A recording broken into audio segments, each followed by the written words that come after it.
You pack your backpack for the trip of a lifetime. Freedom, adventure, the open road stretching before you like a promise. You stick out your thumb on a sun-bleached highway in Australia, and a truck slows down. The driver smiles, seems friendly enough, offers you a cold drink from the cooler, says he knows a shortcut, a beautiful spot off the main road. You climb in. You never return. Between 1989 and 1992, 7 young backpackers disappeared on the highways south of Sydney. Their families waited for postcards that never came, searched for answers that seemed impossible to find. And then, in a dark forest that swallowed secrets, the truth emerged, and it was more terrifying than anyone imagined. This is the story of the backpacker murders, and the man who turned paradise into a hunting ground. In the early 1990s, Australia was the ultimate backpacker paradise. Young travelers from all over the world, Germany, Britain, the Netherlands, everywhere, flocked to its endless coastlines, its wild outback, its reputation for laid-back adventure and friendly locals. It was the kind of place where you could lose yourself in the best possible way. The Hume Highway, stretching from Sydney south toward Melbourne, was a ribbon of possibility. Along its edges, you'd see them, backpackers with their thumbs out, sun-bleached hair, weathered boots, faces full of optimism. They were chasing something intangible. Freedom, self-discovery, the romance of the open road. Hitchhiking wasn't just common, it was part of the culture, part of the experience. Budget airlines weren't what they are today. Buses were expensive for young travelers trying to make their money last. So you'd stand on the side of the highway with your thumb out and your whole life on your back, and someone would stop. Maybe they'd share their lunch, tell you about a hidden beach, drop you off at the next town with a wave and a good luck, mate. Felt safe. Felt like freedom. For most people it was, but for 7 young souls, that highway became the last road they'd ever travel. Deborah Everest and James Gibson were just teenagers. She was 19, he was 19, Australian kids from Frankston, Victoria, with their whole lives sprawling before them like an unwritten book. In December 1989, they decided to hitchhike from Melbourne to a conservation festival in Albury. It was the kind of idealistic adventure young people take. Saving the planet, making memories, being part of something bigger. On December 30th, 1989, they were seen getting into a vehicle on the Hume Highway near Liverpool, southwest of Sydney. That was the last confirmed sighting. When they didn't return home, their families reported them missing. But teenagers run away sometimes, police said. Maybe they'd decided to extend their trip.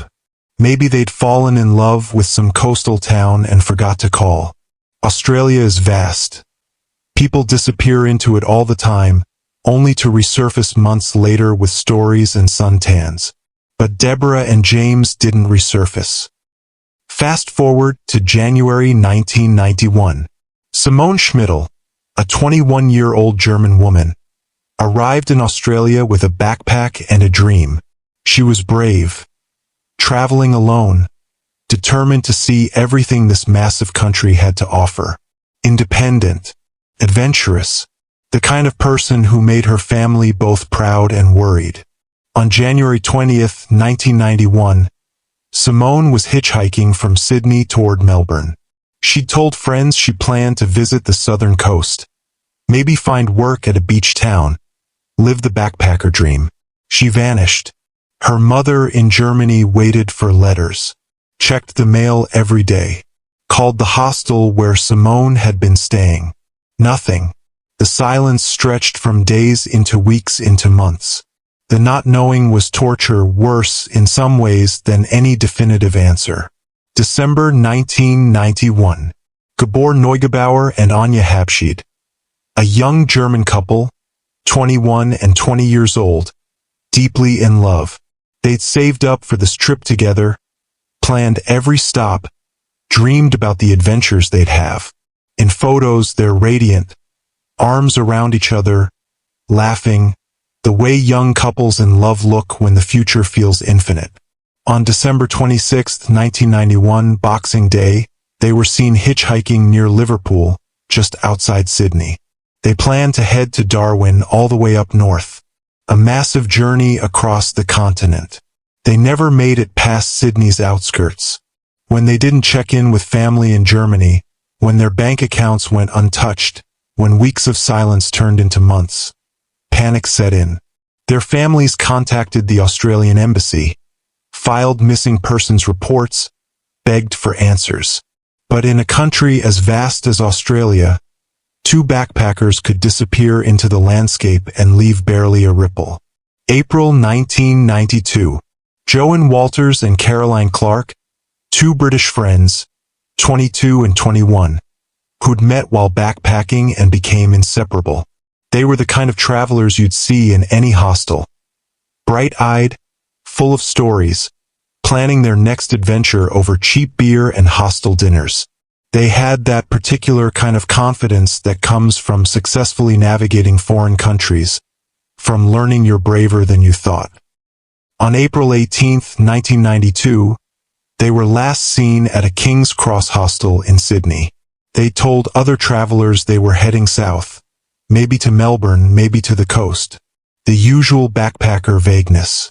Plans changed on the road. That was part of the adventure.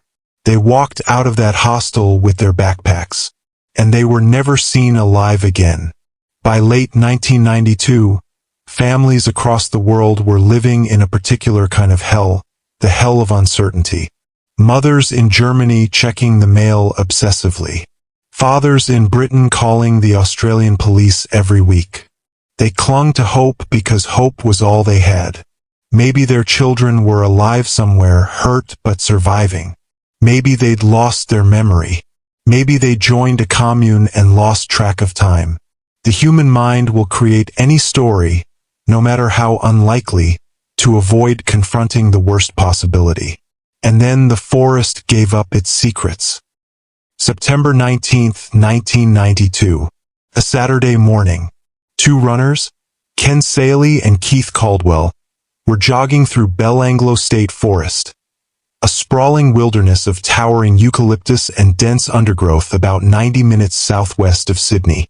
Belanglo isn't the kind of forest you'd find in a fairy tale. It's dark even in daylight, the canopy so thick that sunlight barely reaches the forest floor. It's the kind of place where sound gets swallowed, where you can be 50 meters from a road and feel like you're in the middle of nowhere. Local families came here for picnics and camping, but mostly, it was empty, endless. The kind of place where you could hide something and be reasonably certain it would never be found. The runners were on a fire trail when one of them noticed something odd. Something blue, half buried in the dirt and leaf litter. At first glance, it looked like rubbish. Maybe an old tarp someone had dumped. But when they got closer, they realized it was clothing. And beneath it, protruding from the earth, were bones. Unmistakably human bones. The police arrived within hours. Then came the forensic teams, the detectives, the crime scene investigators. What they found in that small clearing turned their blood cold. Two bodies. Young women. They'd been there for months. Decomposed, partially buried in shallow graves, scattered by animals and weather. But even in their degraded state, the evidence of violence was overwhelming. Both had been stabbed multiple times. One had been shot in the head. The forensic pathologist counted the wounds and felt sick. These weren't quick killings. These were sustained, brutal attacks. Some of the stab wounds were defensive, hands and arms raised to protect faces. They'd fought back. They'd known what was happening. They'd fought desperately to survive. Through dental records and personal effects found at the scene, police identified them. Joan Walters and Caroline Clark, the two British backpackers who'd been missing for 5 months. The news hit Australia like a thunderclap. Two young women, murdered and dumped in a forest. The media descended on Belanglo, Press conferences were held. The story dominated headlines, but investigators were already thinking the unthinkable. What if there were more? Belanglo is massive, nearly 4,000 hectares of dense bushland. If someone wanted to hide bodies, this would be the place. And if these two backpackers had been killed here, what about all those other missing travelers? The ones whose families were still waiting for news? The police organized a massive search operation. Dozens of officers, search and rescue teams, cadaver dogs. They divided Belanglo into grids and began the grim task of searching every clearing, every ravine, every suspicious patch of disturbed earth. October 5, 1993, just over a year after the first discovery. In a clearing about a kilometer from where Joanne and Caroline were found, a searcher spotted clothing buried under leaves. Then bones. 2 more bodies. Gabor Neugebauer and Anja Habschied, the young German couple who disappeared nearly 2 years earlier. The lovers who were supposed to be driving to Darwin together, planning their future. The brutality was even worse this time. Gabor had been shot 6 times, execution style. The killer had taken his time, made sure of his work. And Anja had been decapitated. Her head was found several meters away from her body, buried separately. The pathologist determined the decapitation had been done with a machete or sword, a large bladed weapon wielded with force. The killer had kept them in those woods, hunting them, torturing them, before finally ending their lives. Australia was no longer just shocked, it was terrified. 3 weeks later, November 1st, 1993, another body. Simone Schmidl, the 21-year-old German woman traveling alone. She'd been missing for nearly 3 years, stabbed multiple times in the chest. Her body was found less than 500 meters from where Gabor and Anja had been discovered. The same area, the same killer, a hunting ground. But the nightmare wasn't over. November 4th, 1993, just 3 days later. In another section of Belanglo, searchers found 2 more bodies. Deborah Everest and James Gibson, the Australian teenagers who'd disappeared in 1989, 4 years earlier. They'd been the first victims, though no one had known it at the time. They'd been there the longest, their remains scattered by weather and wildlife. Both had been stabbed repeatedly. Deborah's skull showed evidence of fractures. She'd been beaten as well. 7 bodies. 7 young people who'd come to Australia seeking adventure and found horror instead. All of them had been hitchhiking on the Hume Highway south of Sydney. All of them had been taken to Belanglo State Forest. All of them had been stabbed, shot, or mutilated. And whoever did this had been doing it for years. The investigation, already massive, became one of the largest manhunts in Australian history. A task force called Operation Backpacker was formed, with over 40 detectives assigned full-time. They interviewed thousands of people, truckers, locals, anyone who regularly drove that highway or used the forest. Tips poured in. Hundreds, then thousands. Everyone had a theory. Everyone knew someone suspicious. The paranoia was palpable. Backpackers stopped hitchhiking overnight. Hostels emptied. Parents overseas begged their children to come home. Australia's image as a safe, friendly paradise had been shattered. And somewhere out there, a killer was watching the news coverage, seeing his handiwork finally recognized. Was he satisfied? Scared? Did he think he'd gotten away with it? The police were about to prove him wrong. The breakthrough came from someone who'd been incredibly lucky, or incredibly brave. Probably both. Paul Onions was a 24-year-old British backpacker. In January 1990, right in the middle of the killing spree, though no one knew it at the time, he'd been hitchhiking south from Sydney toward Melbourne. It was summer, hot, and he'd been standing on the highway near Liverpool with his thumb out for about 20 minutes when a silver 4-wheel drive vehicle pulled over. The driver seemed friendly. Middle-aged Australian man, maybe late 40s. He had a thick mustache, a casual demeanor. He made small talk. Where was Paul from? Where was he heading? How was he enjoying Australia? Normal hitchhiker conversation. Paul climbed in, grateful to be out of the sun. They drove south toward Belanglo. The man said he knew a shortcut, a nice scenic route. Paul didn't think much of it. Locals always knew better roads. But then, on a quiet stretch, the man's demeanor changed. He started asking odd questions. Personal questions. Where exactly was Paul staying? Had he told anyone he was hitchhiking today? Did people know his route? Paul felt his stomach tighten. Something was wrong. Then the man reached under his seat and pulled out a gun. Paul's world narrowed to that single moment.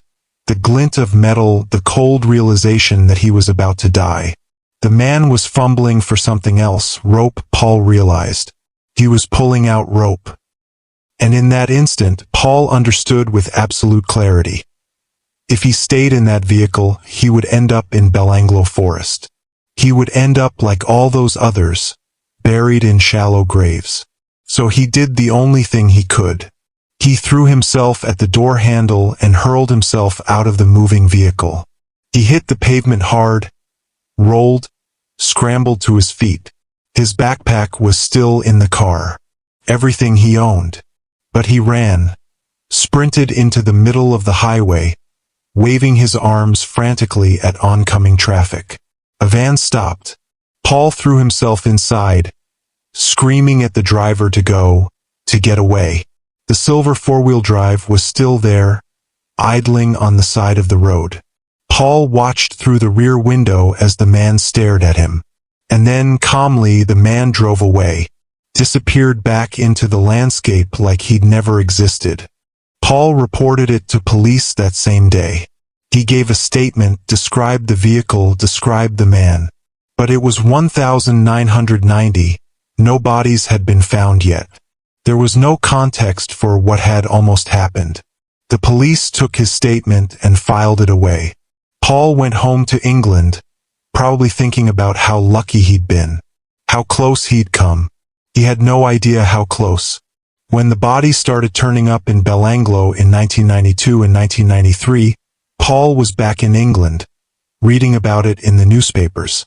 And he realized with dawning horror that he'd escaped a serial killer. That rope wasn't for tying down cargo. That gun wasn't for hunting rabbits. They were for him. In 1994, Paul contacted Australian police. He told them his story, gave them every detail he could remember.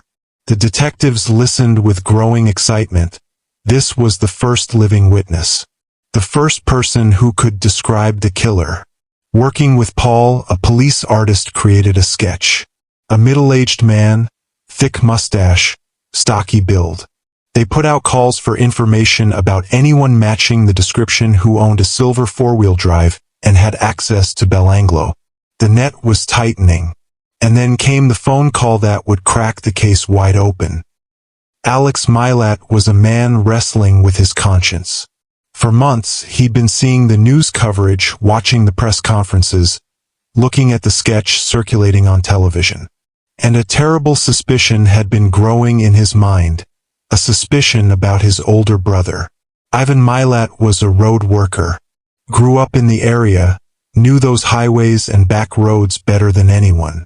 He'd always been a bit odd, a bit aggressive, but he was family. You don't want to believe your own blood could do something so monstrous. But Alex had been to Ivan's house. He'd seen things that didn't add up. Camping gear that didn't belong to him. Backpacks, multiple backpacks, in colors and styles Ivan would never use. Personal items, clothing, equipment. And the way Ivan talked sometimes, the strange comments he'd make about hitchhikers, about travelers. Alex wrestled with it for weeks. Family loyalty versus moral duty. Finally, in April 1994, he made the call. He told investigators about his brother, about the equipment, about Ivan's intimate knowledge of Belanglo. The Milat family had been using that forest for decades, camping there, shooting there. Ivan knew every trail, every clearing, every place where you could park a vehicle out of sight. The police began surveillance immediately. They watched Ivan's house, tracked his movements, built their case carefully. They needed to be sure, needed evidence that would hold up in court. On May 22, 1994, just after dawn, dozens of police vehicles converged on Ivan Milat's house in Eagle Vale, a working-class suburb of Sydney. What they found inside was like a museum of murder. Camping equipment belonging to Simone Schmidl, a sleeping bag that had belonged to Deborah Everest, clothing from several victims, kept like trophies, a camera, a rare Salora model that had belonged to Caroline Clark. When detectives saw that camera, they knew they had him. It was so distinctive, so specific to Caroline. There was no way Ivan could explain it away. But there was more, so much more. In a wall cavity, hidden but not well enough, the murder weapons. A collection of knives, including ones that matched the wound patterns on the victims. Ropes. And most damning of all, a Ruger .22 rifle. Ballistics would later confirm it was the exact weapon used to shoot Joan Walters and Gabor Neugebauer. The ammunition matched. The rifling matched. It was irrefutable. Ivan Milat was arrested and charged with 7 murders and 1 count of attempted murder, the attack on Paul Onions. As he was led away in handcuffs, he showed no emotion, no remorse, no fear, just a cold, flat effect that would characterize his entire trial. The case against him was overwhelming. Beyond the physical evidence, there was Paul Onions, who positively identified Ivan in a police lineup and would later identify him again in court. There was the testimony from family members about Ivan's obsession with the forest, his collection of weapons, his strange behavior around the time of the murders. Detectives pieced together his method. It was chillingly simple and devastatingly effective. Ivan would drive his four-wheel drive along the Hume Highway during peak backpacking season, looking for hitchhikers. He preferred pairs. 2 people felt safer together, were more likely to accept a ride from a stranger. He'd seem friendly, normal. Talk about his work, about Australia, put them at ease. Then he'd suggest a detour, a scenic spot, a great camping area, a shortcut. Once he got them off the main highway, he'd drive them deep into Belanglo, to one of the clearings only he knew about. And then he'd change. Investigators believe he didn't kill his victims immediately. The evidence suggested prolonged captivity, torture, hunting. Some victims had injuries consistent with running through the forest trying to escape. He'd given them hope, let them think they could get away, and then hunted them down. It was about power. About control, about the thrill of the hunt. The trial began in March 1996. It lasted 4 months, one of the longest and most publicized trials in Australian history. The prosecution presented over 300 witnesses, mountains of forensic evidence. The victims' families, who'd flown in from Germany and Britain, sat in the courtroom day after day, forced to hear the horrific details of how their children died. Ivan Milat maintained his innocence throughout, claimed he was being framed, said the police had planted evidence, said his brother Alex was lying for the reward money, but he couldn't explain the camera, couldn't explain the weapons, couldn't explain why Paul Onions had picked him out of a lineup. On July 27, 1996, after deliberating for 3 days, the jury returned with their verdict. Guilty. On all counts. The courtroom erupted. Families crying. Some in relief. Some in renewed grief. Ivan Milat showed no reaction. Just stared straight ahead, blank-faced. He was sentenced to 7 consecutive life sentences plus 18 years. Effectively, he would never ever walk free again. He'd die in prison. But even as he was led away to begin his sentence, detectives were left with haunting questions. Were there more victims? Ivan Milat was locked away, but the investigation didn't stop. because the mathematics didn't add up. 7 confirmed victims over a span of 3 years. But Ivan had been driving those roads, hunting in that forest, for decades. He'd been familiar with Belanglo since he was a teenager. And in the 1970s and 1980s, hitchhiking was even more common than in the 90s. Thousands of backpackers had passed through that stretch of highway. How many others had climbed into his vehicle and never been seen again? Police began reviewing old missing persons cases. Unsolved disappearances of hitchhikers and backpackers going back to the 1970s. There were dozens of possibilities. People who'd vanished without a trace, whose cases had gone cold, whose families had long since given up hope of answers. Some names stood out. Leanne Goodall, 20, who disappeared while hitchhiking in 1978. Robin Hickey, 18, last seen hitchhiking near Belanglo in 1979. Amanda Robinson, 14, who vanished while hitchhiking in 1979. And more. So many more. Police searched Belanglo repeatedly over the years, using ground-penetrating radar, cadaver dogs, aerial surveys. The forest is vast, nearly 4,000 hectares, and much of it has never been fully explored. Every few years, there'd be a new search, a new hope that they'd find answers for the other families still waiting. They never found more bodies. But that doesn't mean they're not there. Ivan Milat sat in maximum security prison, first at Maitland, then later at Long Bay. He was a model prisoner in some ways, quiet, kept to himself. But he never confessed, never showed remorse, never gave investigators anything they could use. In 2001, he escaped from prison briefly, climbed out of a window using a rope made from bed sheets. He was recaptured within hours, but the escape attempt showed he'd never accepted his fate. He still thought he was smarter than everyone else. In 2009, he cut off his pinky finger with a plastic knife in a bizarre protest against his treatment. Later, he tried to starve himself, demanding to be released. The prison authorities force-fed him. Even behind bars, he wanted control, wanted attention, wanted to matter. In 2019, at age 74, Ivan Milat was diagnosed with terminal cancer. Esophageal and stomach cancer, likely from a lifetime of smoking. He deteriorated rapidly, and on October 27, 2019, he died in Long Bay Prison Hospital.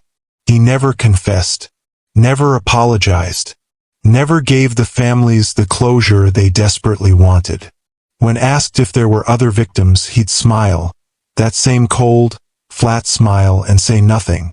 The families of the 7 confirmed victims had at least found their children, been able to bury them, been able to say goodbye.